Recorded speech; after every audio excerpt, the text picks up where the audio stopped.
All right, welcome back to Portland Today. This week in sports, it's something the entire town is talking about. That man, CJ McCollum.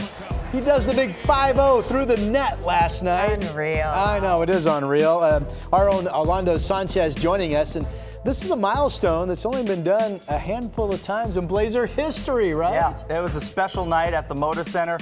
Everyone's just cheering, shoot the ball, CJ. Don't pass to anyone. Yeah, just keep going. And for a long string of time, that's all he was doing was shooting, and every time that ball went up in the air, CJ McCollum was getting buckets. But yeah, as you mentioned, it's only the 7th time in franchise history that a player has scored 50 points in a single game, and he scored 28 of those points in the first quarter. Oh my And God. That they is a took him out franchise of the record. fourth, right? Because was the score just so... The game was so lopsided. I mean, they served up the Bulls big time. Oh. It was 124-108. But, yeah, I mean, the game was so out of hand that CJ did not play in the fourth quarter. After he scored his 50th point, he went and sat down on the bench, could have gotten popcorn out, maybe a soda or something, and watched the rest of the game. Because, and also, there's only been 2 players, including CJ McCollum, that have scored 50 points in 29 minutes.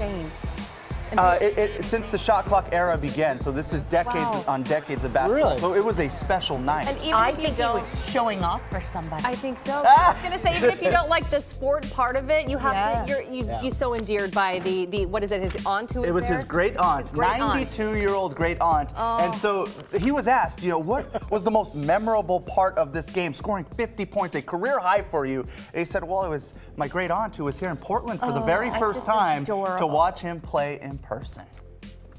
She's up right now. She's a soldier. She's a soldier. She gonna have some wine with me, maybe some Henny. Some Henny. Some Henny. Henny. Hey, it's a celebratory drink when you have a night like that. It's special, and that's pretty cool to be able to share it with your family and your friends, everybody at the Moda Center to see just a magical night. Well, the Blazers look good. Oh yeah, they are. They're on a hot streak, Yeah, right? they've won 4 in a row. You haven't been able to say that all year. Right. They're beating the teams they're supposed to. They've won 7 out of their last 8.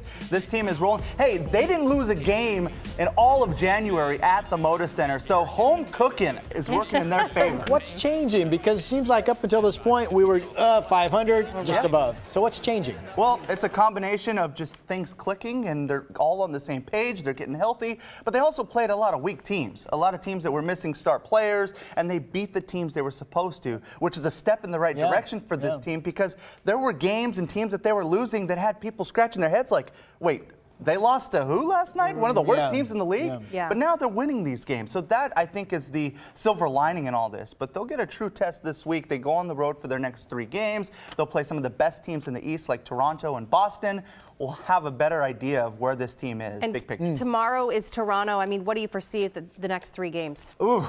I mean, I try. Bad question. I try and stay For balanced. the rest of the season, Orlando. No, but I mean, it's a good question because if somehow they come back winning 2 out of 3, I think they're going to say, oh, this was a successful week to go on the road, because those games are tough to win, especially at Toronto and at Boston, the best team in the Eastern Conference. You're going to talk more about this today. Oh my goodness, we are just getting started on Facebook Live. We do a thing called Blazers 3-on-3. You can catch it on KGW.com as well. So it's the trade deadline is coming up. We are a week into this thing, and so we're going to just talk about a lot of scenarios and possibilities for the Blazers. 20 This is seconds. why we don't get work done. Well, that's true. Yeah, that's true. We just start 20 talking. seconds, then we have to get out of here. But the big game come Sunday. Come on. on, Yeah, give Sunday. me something for the Super Bowl. Wait, somebody's what are you playing thinking? this weekend? What are And you there's thinking? one thing that I've learned, and that's don't go against Tom Brady in big games, because for the most part, you're probably going to lose. This is a rematch of Super Bowl 39 that was played back in 2005.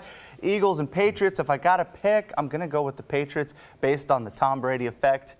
It's worked for me in the past, so I'll stay consistent on that.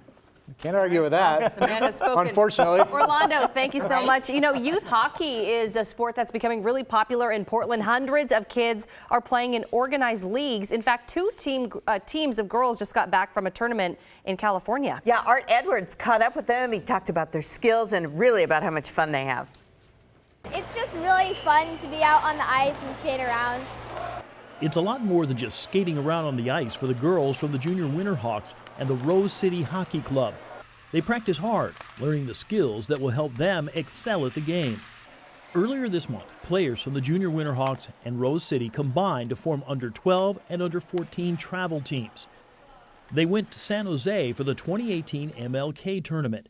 Both teams had a great time. The under 12s won their division. I was kind of surprised, but I think we all just work really well together, so it didn't surprise me too much. But we did great. Youth hockey is exploding in the Portland area. Girls' participation is way up. They're finding it's a sport they can learn to love.